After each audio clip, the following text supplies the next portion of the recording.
Olá, queridos! Tudo bem com vocês? Mais uma live, mais uma quinta-feira. E hoje continuando o tema dos cativeiros sexuais aqui na nossa série de lives Abrindo Cativeiros. Eu tô tão feliz porque eu tenho recebido depoimentos, testemunhos das pessoas, comentários acerca da cura interior que já tem acontecido na vida dessas pessoas através dessas lives. Isso alegra demais o meu coração. Eu fico muito feliz, fico muito grata ao Senhor que tem me dado essa oportunidade de falar com você, de trazer uma palavra de cura, uma palavra de esperança, uma palavra de libertação, a palavra poderosa, a palavra viva, que é a palavra de Deus. A palavra de Deus é o próprio Jesus, é o Verbo que se fez carne, habitou entre nós, manifestou o amor e a graça, a justiça de Deus sobre as nossas vidas. Isso é tão maravilhoso e tem surtido efeito até hoje, tanto tempo depois, mais de 2000 anos depois, tem curado e libertado as nossas vidas. Que tremendo, que maravilhoso que isso é. Então, bem-vindo, bem-vindas, vocês que já chegaram por aqui, bem-vindo você que está chegando agora, que está me conhecendo agora. Eu sou Elaine Mota e tenho aqui procurado trazer o conforto, o poder da palavra de Deus para curar o seu interior. Então agora é o momento de você fazer o quê? Você já sabe?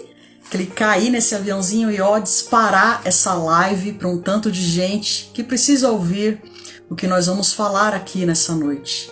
Nós vamos dar continuidade ao que nós começamos a falar na live passada. Essa é a nossa live de número 9, né? Da série Abrindo Cativeiros. Olha só que legal, semana que vem já vai ser de número 10, já serão 10 lives dessa série. Então ainda dá, você que chegou agora, ainda dá tempo de você correr lá e assistir a série desde o início, que tá muito legal, tá muito bom. Eu tô assim maravilhada com o que Deus tem feito. Então, muito bom ter você aqui. Dispara aí para todo mundo aí no aviãozinho, porque hoje a gente vai dar continuidade ao que falamos a semana passada. Nós começamos a falar dos cativeiros sexuais, começamos a contar a história de Davi, né? Que caiu, que pecou, que cometeu um adultério seguido de assassinato. Mas Elaine, Davi não era aquele homem segundo o coração de Deus, um adorador, um apaixonado por Deus? Sim, ele era. Ele era um apaixonado por Deus e também era um homem simples, comum, suscetível a pecar, como você e eu, né? Mas vamos ver o que aconteceu hoje.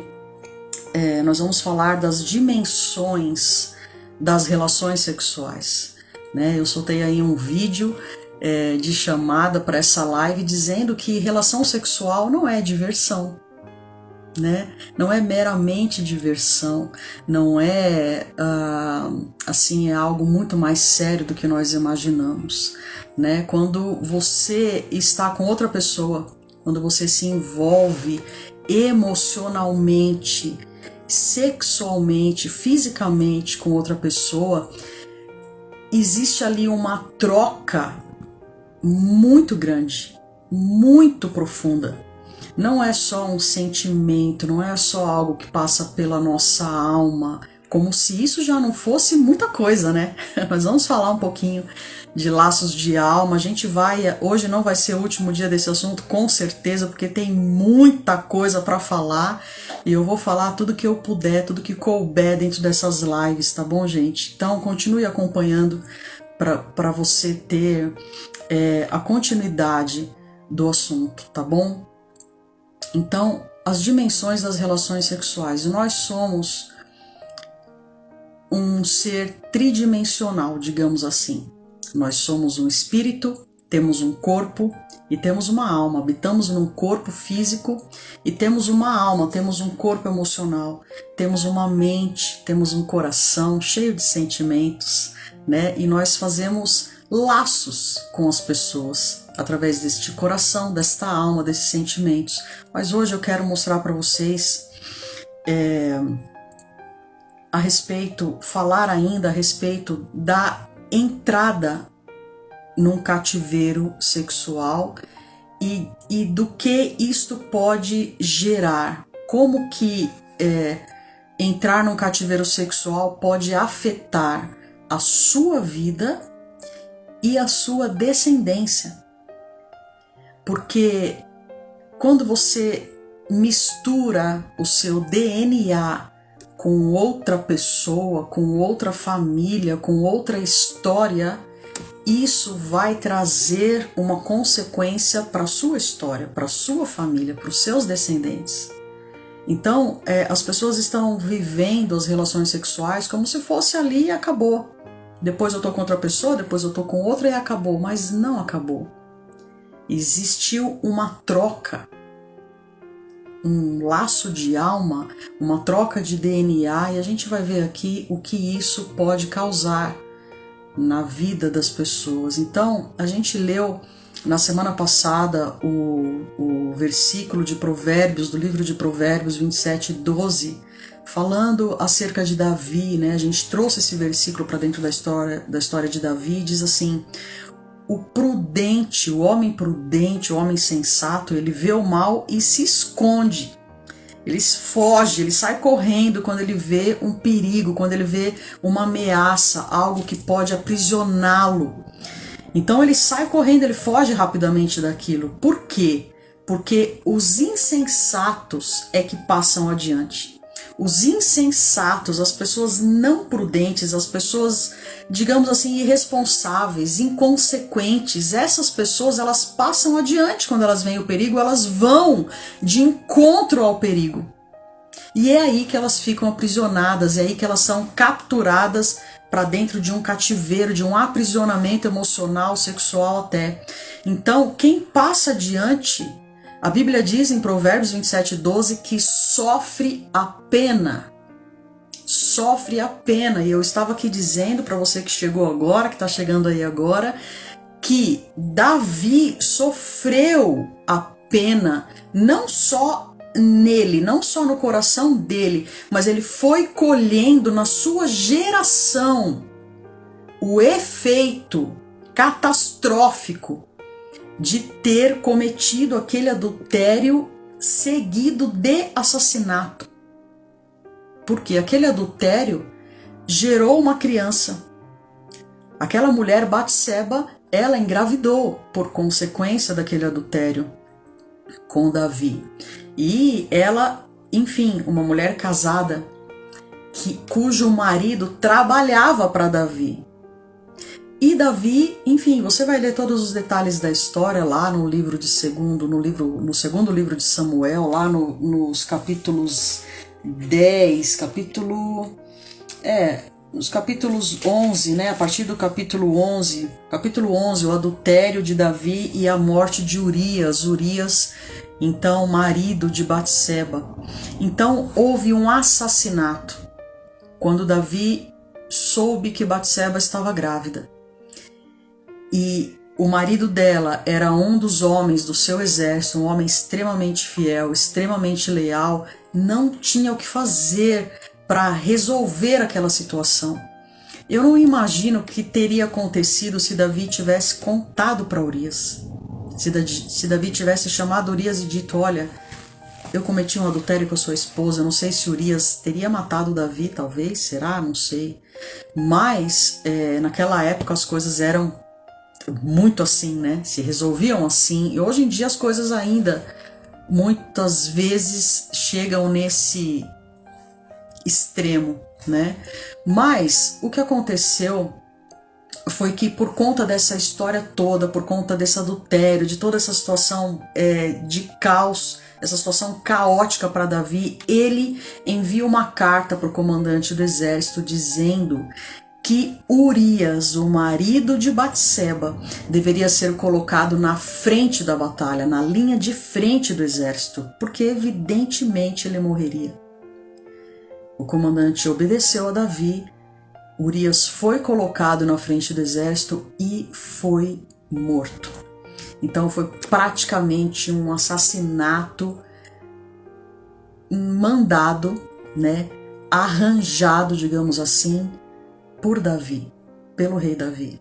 Isso é muito chocante para nós quando nós temos, né, aquele carinho pelo rei Davi, um adorador nato, uma história tão incrível, né, de ser chamado por Deus para ser rei, um rei de justiça. Davi, a Bíblia diz que ele julgava o povo com justiça. Então, um homem cujo coração era agradável diante de Deus, mas um homem que pecou terrivelmente. E aí o que aconteceu, gente? Agora a gente vai começar a entender a porta de maldição que foi aberta a partir deste adultério, desta relação sexual ilícita, e a gente vai ver as consequências dela. Não sei se vai dar tempo de falar tudo hoje, de trazer assim um entendimento a respeito de tudo, mas você vai entender pelo menos o princípio de uma maldição que alcançou uma geração. Então vamos ver, na semana passada a gente viu aqui, você que me acompanhou, você que está aqui comigo hoje, muito legal. Arlete, um beijo para você de novo, minha prima querida. Olha só, na semana passada a gente viu que quando nós avistamos um problema nós devemos fugir, aproveitar o escape, sair correndo.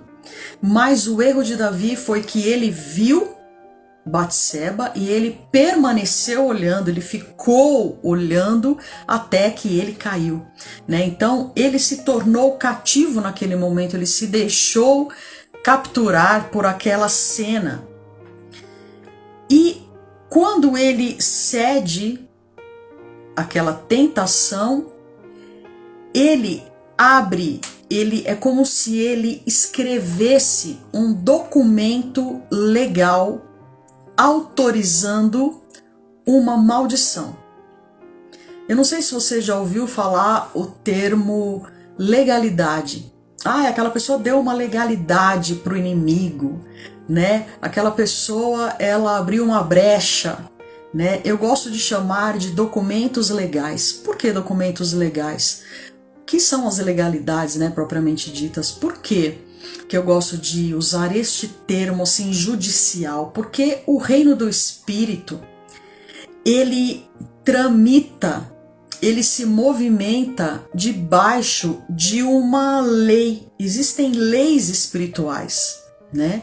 Então, quando você, por mais cristão que você seja, por mais certinho, né, que você seja, quando eu digo cristão, eu não estou falando de religiões, né? Eu não falo aqui de evangélico, católico, esse não é o meu foco. Eu falo aqui da palavra de Deus e é isso que importa. Então estamos livres de religiões, ok?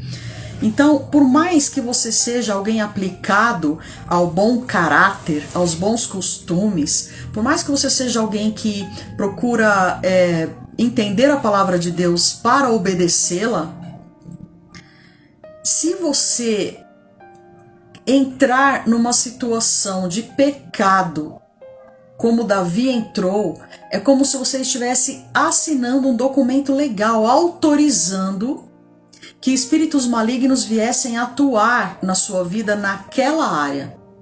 No caso aqui, é na área sexual. A gente vai falar depois de áreas financeiras e tudo mais. Paz do Senhor, Érica, querida. Mas, então, uma autorização a uma maldição. Davi abriu uma porta de maldição na sua vida e sobre a sua geração. E a gente vai ver agora as consequências disso. Então ele deu documentos legais a maldições pertinentes àquele cativeiro, àquela catividade. Ele não aproveitou o escape, né? Então foi gerada uma maldição. Primeiro houve um desejo sexual, depois houve a consumação do pecado envolvendo o DNA, houve uma troca de DNA, porque a relação sexual é uma troca e inclusive de DNA, né? Existe um contato de sangue nas relações sexuais, então é uma troca de DNA. Tudo que é assim, como eu posso te dizer, todo fluido corporal, suor e etc., contém DNA. Então há uma troca de DNA nisso.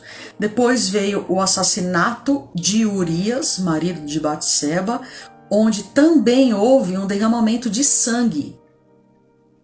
Né, Norma, minha querida, Kaylee? Então, vejam vocês, primeiro houve uma troca de sangue, uma relação consanguínea, que é a relação sexual entre Davi e Batseba. Depois houve um derramamento de sangue inocente, que foi o assassinato do marido de Batseba, de Urias. E aí, lembra que ela estava grávida? Pois é, este bebê nasceu e ficou terrivelmente doente, e Davi clamou demais pela vida dele, porém ele morreu. Então houve o primeiro luto de um filho de Davi. Então o filho que foi fruto deste adultério acabou morrendo. Então foi a primeira, assim, não sei se a primeira, né? Eu ia dizer que foi a primeira grande dor de luto dessa história, mas eu acredito que Davi deve ter ficado terrivelmente abalado. Não exatamente quando ele mandou que Urias fosse enviado para frente da batalha para morrer, mas depois que o profeta Samuel fala com ele e ele cai em si, ele fica terrivelmente abalado por ter feito isso, ele clama muito por perdão, ele se humilha diante do Senhor, ele fica profundamente envergonhado diante de Deus, do seu Deus adorado, por ele ter cometido toda essa sequência, né, de erros terríveis. A Bíblia diz que um abismo chama outro abismo. Então, uma vez que você mergulha em cativeiros sexuais, um abismo chama outro abismo. É como quem usa uma droga. A pessoa começa a usar uma droga que aparentemente não é uma coisa assim muito perigosa, mas daqui a pouco aquela droga já não faz mais o mesmo efeito e ele procura algo mais forte, depois mais forte, e as pessoas acabam até mesmo morrendo. Eu falei profeta Samuel, profeta Natan. Obrigada, Kaylee. Então, as pessoas buscam um abismo cada vez mais profundo. E aqui Davi cometeu adultério, depois ele cometeu um assassinato. Ele matou um homem inocente, extremamente leal. E aí o filho deste adultério vem a falecer. Morre o filho de Davi e Batseba. Mas Davi teve outros filhos, inclusive com Batseba. Né? Salomão é filho de Davi e Batseba, né? Mas além de Salomão, ele também teve Amnon, Tamar, Absalão, enfim, Davi teve outros filhos, mas aconteceram coisas absolutamente terríveis na história dos filhos de Davi. Amnon se apaixonou por Tamar, sua própria irmã. Amnon e Tamar eram filhos de Davi. E Amnon ficou brutalmente, com uma paixão avassaladora pela própria irmã. E um dia ele diz que está adoentado e não quer ser atendido por mais ninguém, pede que a irmã venha trazer algo para ele se alimentar. E a irmã vai até os seus aposentos, o seu quarto, e ela é atacada pelo próprio irmão.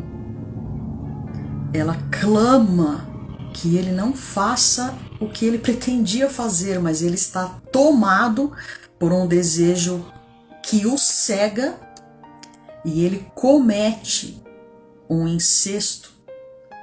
Ele comete um estupro incestuoso. É terrível, você vai lendo essa história, você fala, gente, essa história está na Bíblia, é isso mesmo? Sim, essa história está na Bíblia. Eu peço que você confira o que eu estou dizendo, né? Eu sempre falo aqui, confira na palavra o que eu estou falando, né? Nós precisamos ter este costume de confirmar, de ver se é isso mesmo. E realmente, gente, se você for ver lá no capítulo, acho que é 13, olha só, no capítulo 11 do segundo livro de Samuel, acontece toda a história de Davi com Batseba e o assassinato de Urias. No capítulo 12, o profeta Natan, né, não o profeta Samuel, o profeta Natan fala, repreende a Davi, ele se arrepende profundamente, e lá no capítulo 13, a Bíblia narra a história, como se deu essa violência de Amnon com a sua própria irmã, Tamar. Então aqui existe, gente, um outro tipo de morte. Porque Tamar, a vida acaba para ela. Ela continua viva, porém não faz mais sentido viver. Uma mulher violada não poderia mais se casar. Sabe, as coisas tinham um conceito que hoje em dia está extremamente deturpado. Então, aquele ocorrido para Tamar é algo que, assim, era a pior coisa que poderia ter acontecido na vida dela, como de fato a pior coisa que pode acontecer na vida de uma mulher é ser violada na sua sexualidade. Então, Absalão é outro irmão, é outro filho de Davi. E Absalão, quando fica sabendo, ele vê que Tamar não está bem, ele vê que Tamar está angustiada, está cabisbaixa, e ele quer saber o que está acontecendo. E ele toma conhecimento do estupro. E ele fica extremamente raivoso contra o seu irmão Amnon.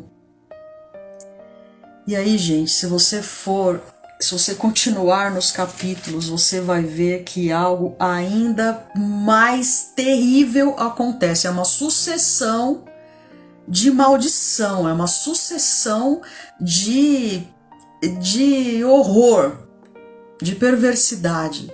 Aqui tomado pelo ódio, pela indignação, por um senso de justiça, né, de ser o justiceiro nesta situação, Absalão mata o seu próprio irmão Amnon. E você que está aqui nessa live deve estar chocado se você não conhece ainda essa história, se você não tem o costume, não conhece as histórias da Bíblia, principalmente do Antigo Testamento, você deve estar falando, Elaine, nossa, mas eu achei que a Bíblia fosse um livro de amor, né, que trouxesse paz. Como assim essas histórias estão na Bíblia? Pois é. Nós estamos diante de um Deus que tudo vê, diante de um Deus que trata conosco em amor, que nos corrige em amor, mas de um Deus que respeita as nossas decisões. Um Deus que respeita, que permite, se eu quiser ter uma vida louca, se eu quiser atrair maldições para minha vida, o Senhor não vai se interpor de uma maneira, como eu posso dizer, contra a minha vontade. Se eu quero viver as coisas pecaminosas da vida, se eu quero viver uma vida em desacordo com a palavra de Deus, o Senhor não vai me impedir à força. Deus não age por força e por violência. O ser humano age por violência, Deus não. Deus quer que você o sirva por amor, por entender o seu amor, por ser grato ao seu amor, por ser grato ao que Jesus Cristo fez na cruz do Calvário em seu favor. Deus não quer robôs, Deus quer filhos. E os filhos erram e são corrigidos pelos seus pais quando verdadeiramente são filhos, porque filhos verdadeiros se deixam corrigir. São humildes para dizer, Senhor, eu errei, eu pequei, eu preciso ser corrigido, eu quero entrar em conserto. E o Senhor nos ajuda nisso. Nós nos consolamos dos nossos erros no colo do nosso próprio Pai, que está nos corrigindo muitas vezes. Exatamente, Deus respeita o nosso livre-arbítrio. Então, esta história está na Bíblia justamente para você saber que você não é o único pecador da face da terra. Você não pode pensar que você já pecou tanto que Deus nunca mais vai te aceitar. Você não pode se considerar um pecador, tão pior pecador do mundo que nem o sacrifício de Jesus ali na cruz pode te perdoar. Isso seria soberba. Você se considerar o maior pecador do mundo não é você ser humilde, é você ser soberbo, porque você é o maior pecador, mas você está se achando o maior.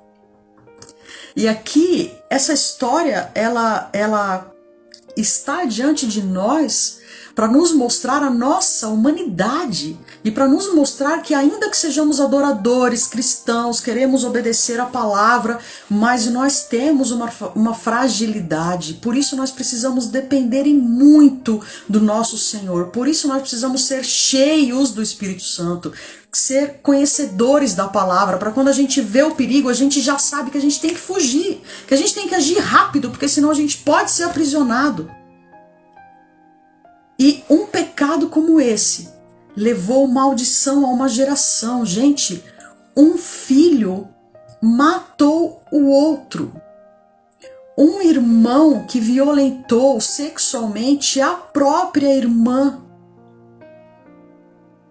Mas onde que surgiu? Onde que começou isso? Lembre-se, houve um adultério e um assassinato. Então, foi aberta uma porta de maldição. Foi dada uma autorização legal para que espíritos de morte estivessem agindo nesta geração. Você consegue compreender? As pessoas, existe uma grande discussão ainda sobre quem acredita em maldição hereditária, quem não acredita em maldição hereditária, mas existe, gente, uma genética.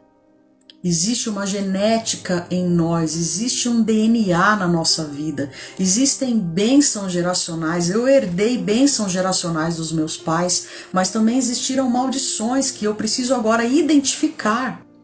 Eu preciso identificar as maldições que vieram para a minha vida por parte da minha família. E eu preciso identificar as bênçãos também, porque não existem só maldições geracionais, também existem bênçãos.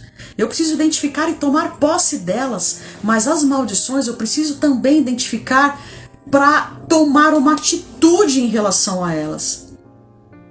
Uma atitude de pedido de perdão, uma atitude que possa quebrar, que possa colocar o sangue de Jesus sobre essas maldições e quebrá-las, porque o sangue de Jesus tem este poder. E aí, o que acontece? Vamos voltar aqui na nossa história. Davi adultera com Batseba, ela fica grávida. Davi manda matar praticamente o marido de Batseba. Então houve uma relação consanguínea na relação sexual ilícita de adultério. Depois houve um sangue inocente derramado do marido de Batseba, Urias. Davi tem outros filhos. E um dos seus filhos se apaixona pela irmã e violenta a irmã. O outro irmão dela fica sabendo e mata Aminon, o seu próprio irmão, que violentou a irmã. E aí mais um luto está a caminho. Por causa disso, por causa da revolta de Absalão, porque Davi, sabendo daquilo, fica sem ação. E Absalão culpa a Davi por não ter ele tomado atitudes contra Aminon. E ele próprio, Absalão, vai tomar as suas próprias atitudes com as suas próprias mãos e mata o seu irmão. Só que aí isso vira uma confusão tão grande a coisa toma uma proporção tão gigantesca e uma guerra começa. A ponto de, não dá aqui para eu contar todos os detalhes, né? Você vai ler e vai conhecer essa história mais profundamente na Bíblia, lá no segundo livro de Samuel. Mas aí, gente, acontece que por conta disso tudo, Absalão é perseguido e morto. Mais uma morte. Agora Absalão morre. Então tivemos a morte de Urias, a morte do filho de Batseba com Davi, a morte, entre aspas, de Tamar, porque para ela a vida acabou, a morte de Amnon e agora a morte de Absalão. Pavoroso, né? Tudo porque um dia ele saiu ao terraço e viu uma mulher a banhar-se, uma mulher linda, e ele permaneceu olhando até sucumbir à tentação. E aí a gente vai ver um outro filho de Davi, muito bem conceituado também por todo mundo. Um homem cheio de sabedoria. Um homem cheio de sabedoria, Salomão. Salomão, filho de Davi, o homem que construiu o templo ao Senhor, né? Que homem especial. Quando Deus pergunta para ele, Salomão, me diga o que você quer, qualquer coisa que eu vou te dar. Ele pediu, eu quero sabedoria. Oh, que homem especial. Por que Salomão pediu sabedoria a Deus? Você imagina? Se você for ver a conversa de Davi com Salomão, ele sempre falava, meu filho, a coisa mais preciosa da terra é a sabedoria. Ele foi ensinando Salomão a respeito da sabedoria. Então, quando Deus pergunta para ele, o que é que você quer? Ele diz, eu quero a sabedoria. Eu aprendi desde criança, meu pai sempre me ensinou isso, que a sabedoria é a coisa mais preciosa do mundo. Então ele pede sabedoria e o Senhor dá. Porém, Salomão tem uma fraqueza. Que fraqueza é essa? Quem é que sabe aí qual é a fraqueza de Salomão? Quem é que sabe? A fraqueza de Salomão se assemelha com a fraqueza do seu pai Davi. Ele não consegue resistir às mulheres, às muitas mulheres. Ele tem uma fraqueza no âmbito sexual. Exatamente. Então, lembra que a gente leu lá naquele versículo de Provérbios que o insensato passa adiante e sofre a pena? Você entendeu agora por que eu citei esse versículo? Você viu o quanto Davi sofreu a pena? Pois é, ele abriu uma maldição geracional e essa maldição manchou toda a sua história. E agora esta maldição chega no homem mais sábio da terra, Salomão. Salomão profana a adoração ao Deus de Israel, construindo outros templos para outros deuses, para Deus pagão, vamos dizer assim. Porque existia uma lei que dizia, não se envolvam com mulheres de outros povos, porque elas têm outras crenças, elas chamam outras pessoas de deuses. Vocês devem adorar somente a mim, o Deus Criador, o Deus de Israel. Porém, Salomão se envolve com muitas mulheres estrangeiras. Você vai ver a história de Salomão, claro, na sequência dos capítulos que eu já te falei, né? Lá dos livros de Samuel. E aí, gente, o que acontece?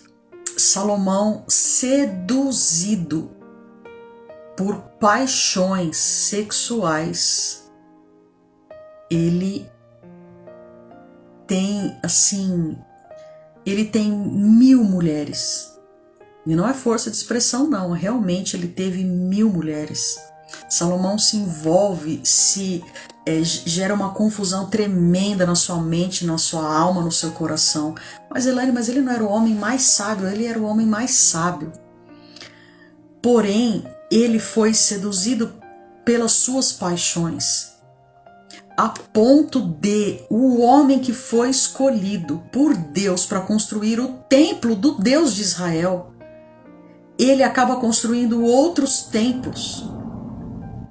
Eu não sei se você consegue entender a gravidade disso, mas cada mulher com quem ele se relaciona pede para ele: poxa, você construiu um templo para o seu Deus, você podia construir um templo para o meu Deus também. Se você me ama mesmo, constrói um templo para o meu Deus. Não preciso dizer, né, é desnecessário aqui falar que Salomão era riquíssimo, absurdamente rico. A riqueza de Salomão, muitos já contaram aí, era mais de trilhões, é uma coisa absurda de tão rico. Então ele cedia. Ele tinha como construir aqueles templos e ele cedia. Salomão se perde em cativeiros sexuais de tal maneira que é levado a adulterar agora contra o Senhor, prestando culto a outros deuses e contaminando ainda mais o seu DNA. A gente vai falar depois mais profundamente numa próxima live sobre DNA, tá bom? Exclusivamente sobre isso, que é um assunto profundo, eu preciso de uma live só para falar isso. Então ele se envolve com mulheres estrangeiras, contaminando ainda mais o seu DNA. Salomão se torna escravo das suas paixões. Escravo. Ele se engana, considerando ser o dono dos seus atos, mas na verdade ele está dominado pela soberba de poder ter todas as mulheres que ele desejasse. Era permitido que um homem tivesse várias mulheres. Quanto mais um rei, ele podia ter as esposas, as concubinas e tudo mais. Mas Salomão, ele deveria ter as mulheres do povo, que não trouxesse uma contaminação para o seu DNA. Mulheres que adorassem ao Deus de Israel. Mas não, ele se envolve com tudo quanto é mulher, que adora tudo quanto é tipo de Deus, de demônios e etc. E ele acaba construindo templos para adoração a outros deuses. Uma coisa assim absurda. Se você pensa que ele foi escolhido para construir o templo, é absurdo pensar isso, que ele tivesse construindo templos para outros deuses, né? Mas ele já não vê problema nisso. E sabe, gente, eu vou falar de algo agora que eu não sei se você já reparou, né? Mas as pessoas falam assim: se você quer ter sabedoria, leia o livro de Provérbios. E é verdade. Provérbios e Eclesiastes, os livros de Provérbios e de Eclesiastes foram escritos por Salomão. Como aquele citou aí, ele fala muito sobre a mulher adúltera. Por quê que Salomão fala tanto da mulher adúltera? Você já parou para pensar? Por que ele fala assim no livro de Provérbios: cuidado com aquela mulher que te enlaça, que fala coisas aos seus ouvidos e você cai, você vai com ela pro quarto dela, que nem um boi que é levado pro matadouro. Tá escrito isso aqui na palavra, vai lá conferir o livro de Provérbios que você vai ver. Ele fala com todas as letras: cuidado, homem. Não se deixe enganar, não se deixe envolver por essa mulher, que o final desse caminho é a morte. Salomão tem toda uma história familiar de mortes por causa de um pecado de adultério. Quanta morte se deu! Uma maldição de morte. E ele vai escrevendo tudo isso, ele vai escrevendo, acredito eu, Bernadette, a partir das experiências que ele mesmo tem, né? Então, o que acontece? Ele começa a ser um homem depressivo. Sério? Será que Salomão tinha depressão? É isso que você está falando, que Salomão tinha depressão? Olha, se Salomão tinha depressão, Eu não sei, mas eu ouso dizer que se ele não teve, ele chegou bem perto. Porque quando você lê o livro de Eclesiastes, se você abrir a Bíblia lá no meio, você vai cair no livro de Salmos. Um pouquinho mais pra frente tem Provérbios. Né? Logo depois do livro de Salmos. Vai continuando que você vai achar Eclesiastes e você vai ver. Se você lê o livro de Eclesiastes, você vai chocar. E vai entender o que eu estou te falando. Olha só, Eclesiastes 1, capítulo 1. Salomão escrevendo diz assim: palavras do pregador, filho de Davi. E ele está dizendo, né? Essas palavras sou eu que estou escrevendo, eu, filho de Davi, o pregador. Rei em Jerusalém. Né? Ele se apresenta ali. E aí ele diz assim: vaidades de vaidades, diz o pregador. Ai, vaidades de vaidades, tudo é vaidade. Eclesiastes 1:12. Salomão, o homem mais rico, mais sábio da terra, filho do rei Davi, rei de Israel, o homem que construiu o templo ao Deus vivo, está dizendo: quer saber de uma coisa? Para mim tudo é vaidade, para mim tudo é vão. A raiz dessa palavra vaidade aqui está dizendo sobre coisas vãs.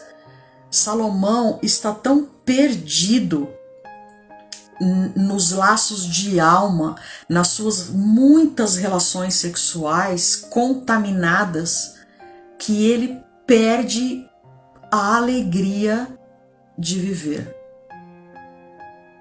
Ele não vê mais sentido na vida. Tem um outro versículo que ele diz, ele abre o livro de Eclesiastes, na verdade, considerando a vida uma grande inutilidade. Por que Salomão está dizendo isso, gente? A vida é uma grande inutilidade? Quem é que pensa assim, senão alguém em depressão profunda? Senão alguém completamente confuso. As muitas relações sexuais trazem uma confusão na mente. A sua personalidade se modifica porque você trocou o DNA com muitas pessoas. Houve uma troca de personalidade, houve assim, a sua alma fica fragmentada. É como se pedaços da sua alma fossem para essas pessoas e pedaços dessas pessoas viessem para você. Então imagina 1000 mulheres, imagina 100 pessoas. Imagina você ter relações sexuais com muitas pessoas, quantos fragmentos de alma, quantos pensamentos que você não pensava antes, ou você fala assim: engraçado, eu não gostava disso daqui, agora eu gosto. Engraçado, eu não era assim, agora eu sou. Por que será que eu mudei? Talvez esse fragmento de alma tenha vindo de outra pessoa. No versículo 10, ele diz que nada é novo nessa terra, a Hegman está falando aí. Nada, não tinha novidade para ele. Então, para mim não tem novidade. Sabe quando você vai contar uma novidade para alguém e a pessoa fala: não tô nem aí. Essa pessoa ou tá revoltada com alguma coisa, ou tá confusa emocionalmente, ou tá em depressão até.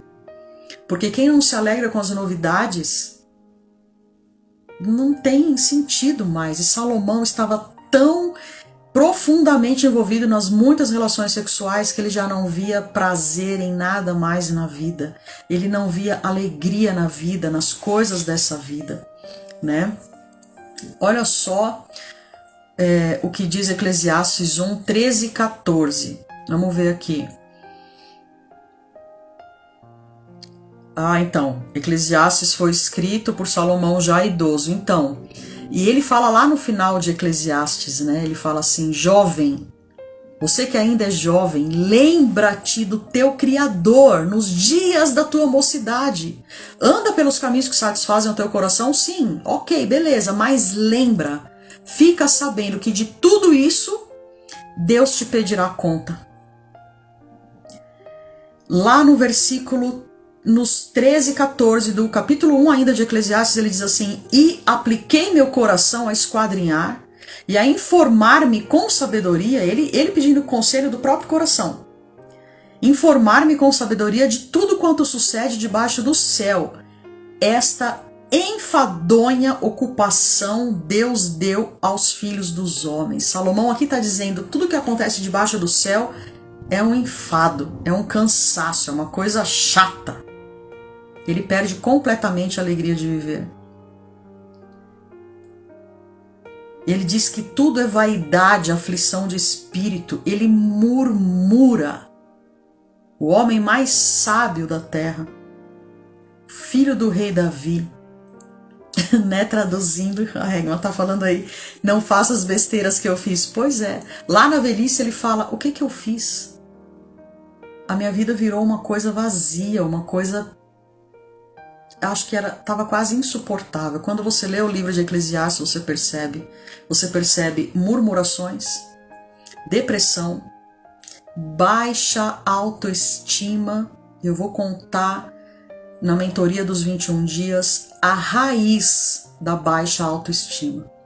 Eu vou contar a raiz da rejeição na nossa mentoria. Começa dia 1º de julho. Você vê também a desvalorização da vida, como eu já falei. Você vê críticas a Deus. Não, Elaine, não. Isso é heresia o que você está falando. Salomão não criticou a Deus. Ah, não? Vamos ver a segunda parte aqui, o versículo 14. Ainda no 13, esta enfadonha ocupação, ele está falando da vida, deu Deus aos filhos dos homens. Ele está murmurando aqui contra Deus. Para nela os exercitar. Atentei para todas as obras que se fazem debaixo do sol. E eis que tudo era vaidade, pasme você, e aflição de espírito. Por que Salomão está falando isso, gente? Não era isso que eu esperava ouvir de Salomão, né? Críticas a Deus e perturbação espiritual. Perturbação espiritual. São vários os escritos que demonstram a tristeza, a depressão, a confusão na mente, como um homem cativo à escuridão dos seus pecados. Nós estamos falando de Salomão, por incrível que pareça. Então, o seu ministério, a sua vocação, o seu chamado no Senhor se tornou uma coisa cansativa. Ele chama de uma enfadonha ocupação, ou seja, estou cansado disso, não tenho nenhum prazer nisso. Espíritos de depressão e de morte estão sobre Salomão. Sabe, eu fico pensando assim, gente, ele poderia ter herdado do seu pai, do rei Davi, a adoração, né? Ele podia ter sido um mega adorador a esse Deus maravilhoso, mas ele optou pela herança dos cativeiros sexuais. Lembra que eu te falei? Os seus pais não te trouxeram só maldição. Os seus pais também te trouxeram bênção. Alguma bênção tem na sua história. Pode cavucar que você vai encontrar. Só que aqui Salomão, ao invés dele pegar a bênção geracional, ele pegou a maldição geracional. Exatamente, Érica. A satisfação plena do homem ter sua vida espiritual resolvida, né? Então, nossos pais nos deixam heranças. Cabe a nós escolher quais delas que nós vamos tomar posse, quais delas que nós vamos abdicar. Falar, eu não quero. Essa parte eu abdico dessa parte da herança, essa parte da maldição eu não quero para mim.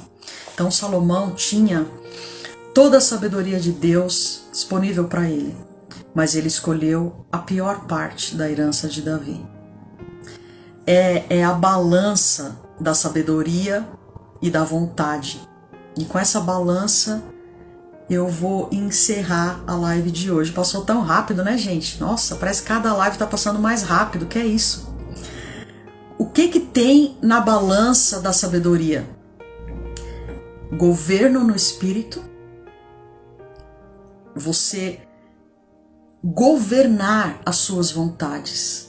A sabedoria governa sobre as vontades. Eu tô com vontade daquilo, daquela pessoa, mas eu vou abrir uma porta de maldição, eu vou gerar uma iniquidade aqui, eu não quero isso, eu vou governar sobre mim, eu vou dizer não, eu vou fugir que eu ganho mais.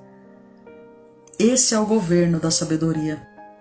E por consequência, ela gera a paz. Ai, que bom que é ter paz, que bom que é deitar e dormir bem, acordar bem, saber que você não está em pecado, que você não está amarrado, que você não está tendo sonhos atormentadores, perturbadores, que você não está sofrendo ataques noturnos, que é algo que eu vou falar também.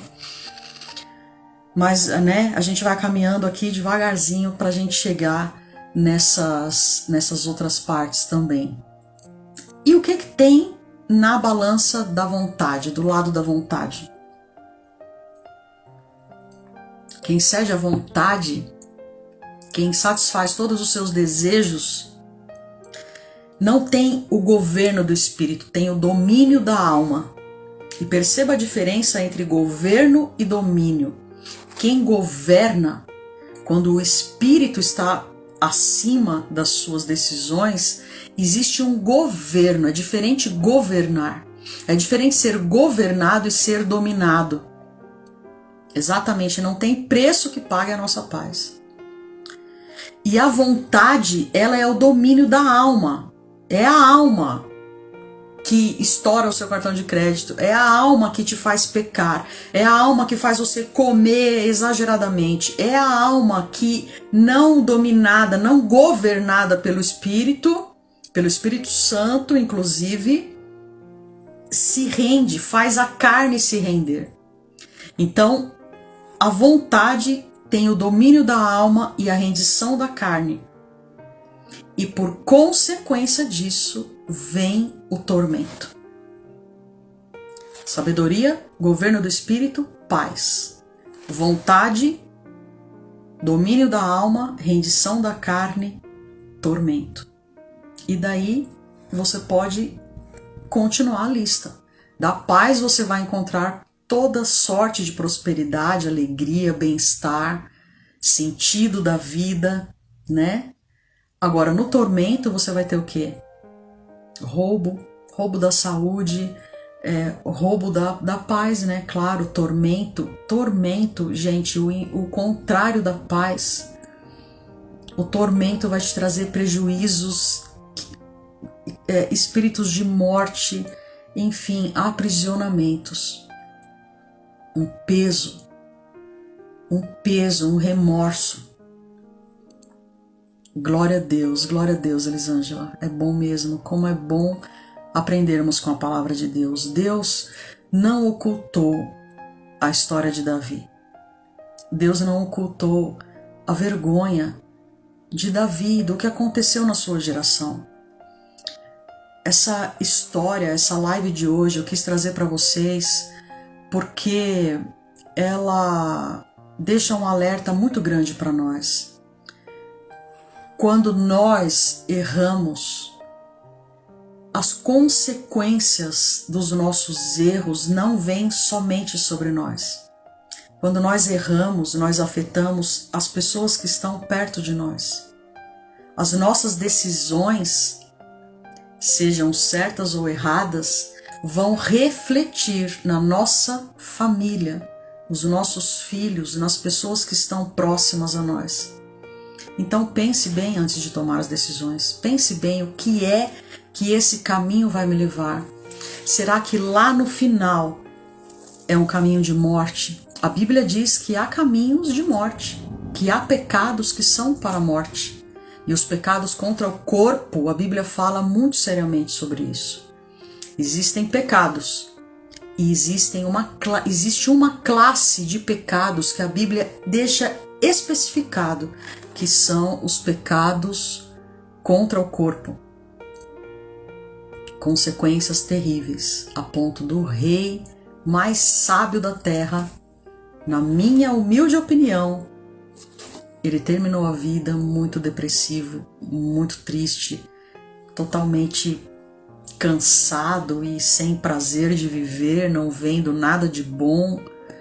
Um homem que tinha toda a possibilidade de encontrar as maiores riquezas da vida, que é a própria dádiva da vida em Deus, mas não, ele se perdeu de tal maneira nos cativeiros sexuais que ele termina a sua vida assim. Muito triste, né, gente? Frustrante, né? Lamentável. Dá uma sensação assim de lamento, né? Pelo filho de Davi, por Salomão. Amém? Eu espero que essa história traga uma consciência para você de que relação sexual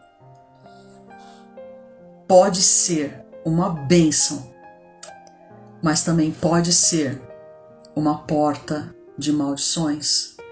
As pessoas estão em depressão, as pessoas não veem sentido na vida, as pessoas estão perdidas, confusas, cheias de ansiedades, cheias de remédios. De onde veio tudo isso? Será que das suas muitas relações sexuais?